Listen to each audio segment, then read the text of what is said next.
The head of DC Studios, James Gunn, has confirmed the new Superman will have a political message. He said, Superman is the story of America, an immigrant that came from other places and populated the country. Of course, when you think of Superman, you think of the story of immigration. Douglas, it seems these studios would rather make a loss or push their political ideology than actually give audiences what they want. I know. I mean, one of the great lessons of the box office in recent years in the US and elsewhere is that people want good movies, amazingly enough. Look at what Top Gun Maverick managed to achieve. Basically saved the cinemas in the US when it came out because it didn't have any of this bunk and guff. Since then, Disney and other studios have really unwisely, for their own profit margin, if nothing else, decided to go down this kind of route, make everything about the same boring political, pseudo-political points.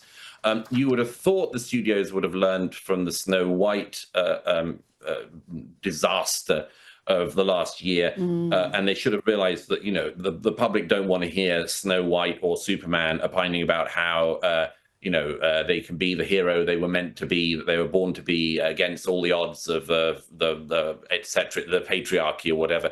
I suppose we should just be grateful that we've only had this bit of politics shoved down our throats so far about the new Superman film. I mean, we're kind of lucky that it's Superman at all.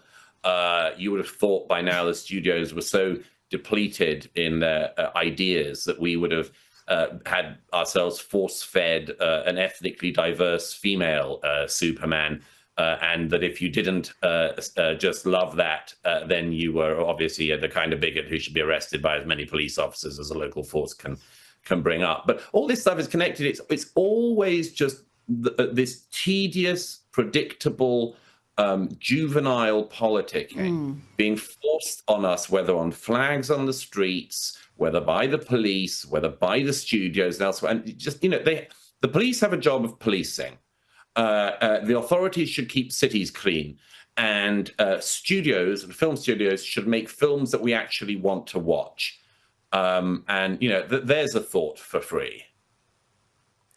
That is a good thought. And I think DC Studios have really missed an opportunity here. They could have gone with a non-binary Superman. In fact, call him Super They, because man is very exclusionary in itself. But give it time, they will come up with that.